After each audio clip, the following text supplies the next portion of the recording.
Pemirsa, Presiden Iran Masoud Pezeshkian menegaskan Iran tidak menginginkan untuk memperluas perang melawan Amerika Serikat dan Zionis Israel.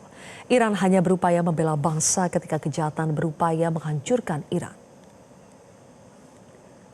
Pernyataan itu disampaikan Pezeshkian dalam sebuah wawancara televisi di Teheran pada Minggu waktu setempat. Pezeshkian menegaskan ingin mengakhiri konflik dengan Amerika Serikat dan Israel secara bermartabat. Ia juga kembali menegaskan bahwa Presiden Amerika Serikat Donald Trump tidak berhak untuk mencabut hak nuklir Iran. Ia mengatakan Iran tetap menginginkan perdamaian namun harus membela diri ketika kejahatan berupaya menghancurkan Iran.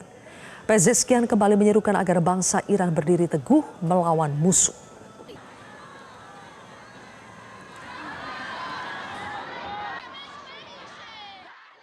ما دنبال گسترش جنگ نیستیم، اصلا ما دنبال جنگ نیستیم. ما آغازگر جنگ نبودیم. ما به جایی حمله نکردیم. الان هم قصد این که به کسی حمله کنیم نداریم. حقوقمون رو میخوام. اینا با قلدری میخوان حقوق یک ملتی رو، یک جامعه رو ندن. میگه ما تصمیم گرفتیم شما باید از این حق استفاده نکنید. چرا؟ به چه جرمی؟ تو چیکاره ای؟ ما صلح طلبیم. ما از خودمون داریم دفاع میکنیم. اگه انسانی از خودش دفاع نکنه مرده است. مثل یک انسانی که اگر یه ضربه‌ای بهش وارد میشه عکس العملی نشون میده. اگر انسانی بهش ضربه بزنن و عکس العمل نشان نده یعنی مرده است. به ما حمله کردن، ما دفاع کردیم. Hal senada juga disampaikan Kepala Negosiator Iran Muhammad Bagher Ghalibaf. Ia mengatakan negaranya menginginkan perdamaian abadi agar perang tidak kembali terulang. Hal mendasar yang meragukan bagi Iran adalah ketidakpercayaan terhadap Amerika Serikat untuk mencapai perdamaian abadi yang diharapkan tersebut.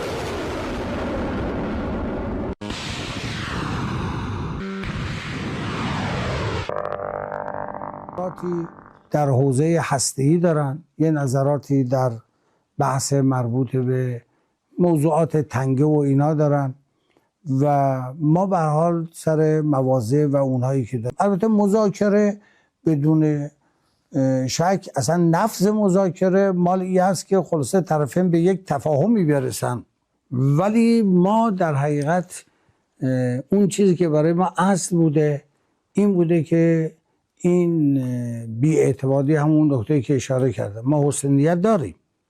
ما برای که یه صلح پایدار باشه، صلح پایداری که تضمینی درش باشه که دیگه این بحث دو مرتبه تکرار نشه. Pemirsa, negosiasi antara Amerika Serikat dengan Iran nampaknya tidak menemukan titik temu. Di tengah rencana negosiasi tahap 2 di Pakistan, Amerika Serikat justru kembali berulah dengan menyerang dan menyita kapal dagang Iran.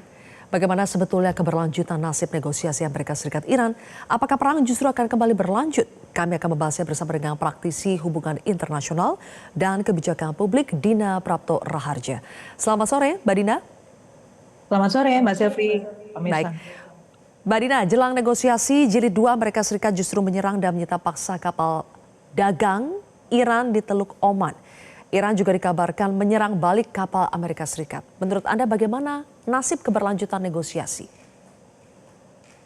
Saya melihatnya bahwa sudah hampir pasti bahwa Iran itu cenderung tutup buku ya untuk bernegosiasi dengan Trump, kecuali memang ada sinyal-sinyal yang totally berbeda gitu dengan yang dilakukan Trump saat ini.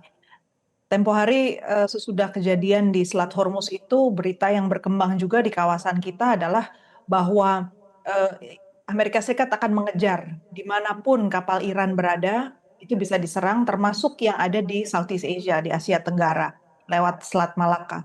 Ini menunjukkan bahwa Amerika Serikat terus melakukan eskalasi, siapapun, dimanapun, itu bisa menjadi tempat ya, medan di mana pertempuran itu berada. Walaupun urusannya sebenarnya hanya dengan Iran, tetapi yang rusak dan harus menanggung akibatnya itu semakin luas. Jadi kalau dari sisi Iran, saya kira dia hampir tutup buku mengatakan kecuali ada perubahan yang sangat drastis di pihak Amerika Serikat, sayangnya peluang-peluang negosiasi yang kemarin sudah sempat dibuka, ditunjukkan, itu masih akan ditunda lebih lama lagi lah negosiasi.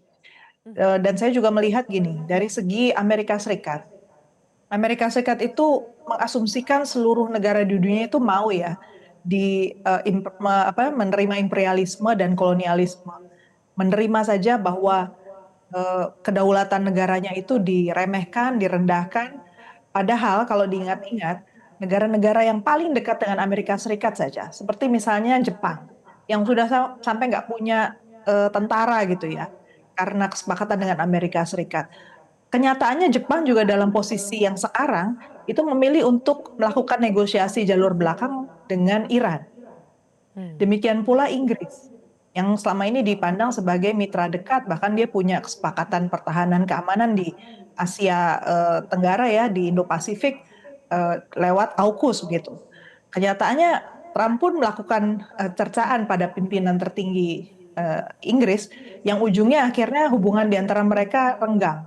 Jadi bagaimana mungkin kita bisa berpikir bahwa Iran mau diperlakukan seperti yang terjadi sekarang. Negara yang paling dekat sama Amerika Serikat saja menolak untuk diperlakukan seperti itu. Ya, oke. Tapi Mbak Dina, dari sudut pandang Amerika Serikat, kenapa justru jelang negosiasi konfrontasi Iran dan Amerika Serikat di Selat Hormuz itu kian nyata? Apa sih menurut Anda, apakah Amerika Serikat sengaja untuk lebih menekan Iran di Selat Hormuz sebagai daya tawar nanti pada saat negosiasi jilid kedua atau bagaimana? Kalau dalam hubungan internasional kita bisa melihat bahwa daya tawar itu dilihat dari kemungkinan defect atau kemungkinan saling mengkhianati.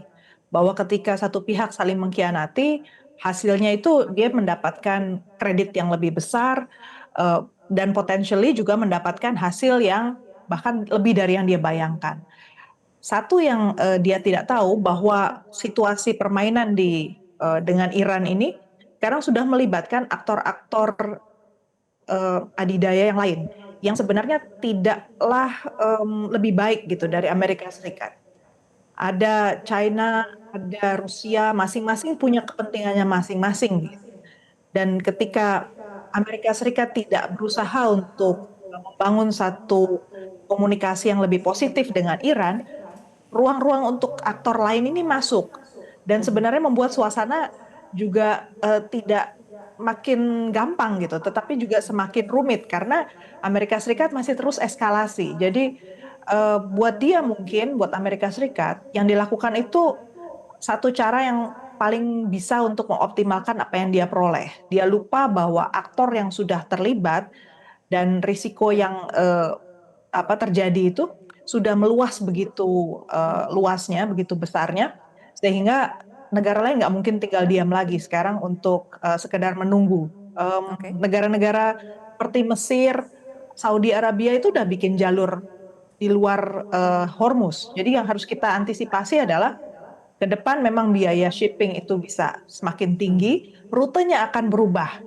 Dan wilayah Hormuz itu akan tetap menjadi taruhan ya, menjadi tawanan gitu antara Amerika Serikat dengan Israel pada waktu yang kita belum tahu sampai kapan.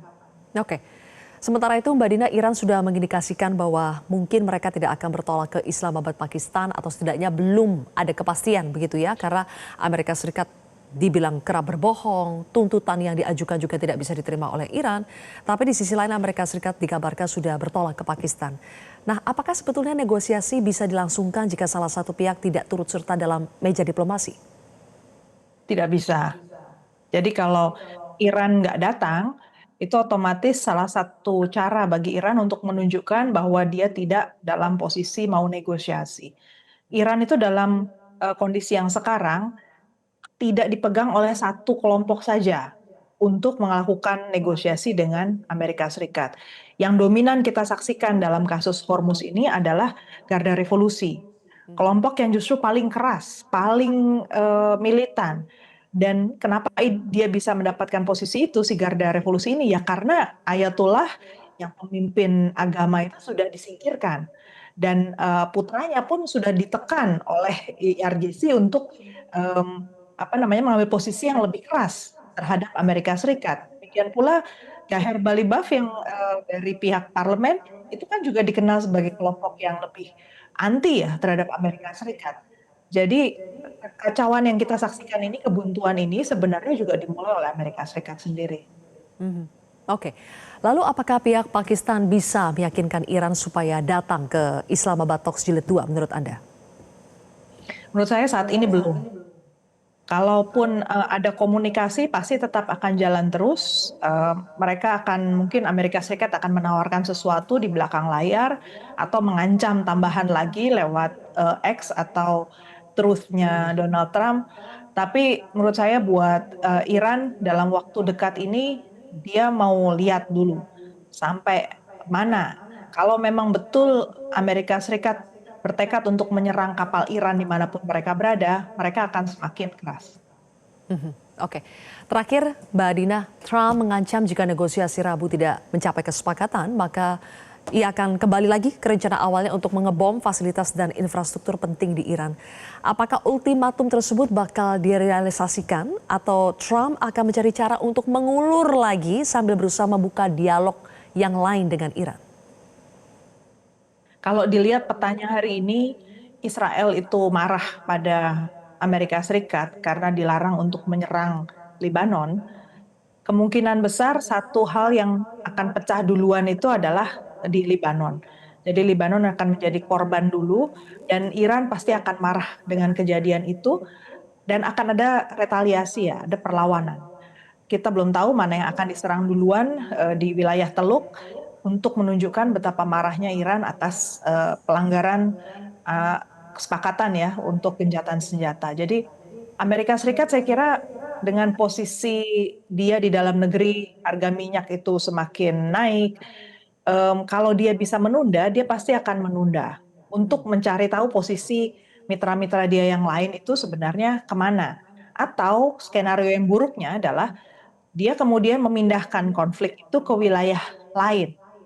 Sehingga dia pikir wilayah di Hormuz atau negara-negara lain berpikir wilayah di Hormuz relatif calm, tenang, tidak ada konflik terbuka di sana, tetapi ledakan terhadap kapal-kapal Iran di laut internasional bisa terjadi. Dan itu yang juga harus kita waspadai karena sebagai negara pantai yang terikat pada UNCLOS, kita juga harus waspada. Kita punya wilayah perairan internasional yang lewat di wilayah kita.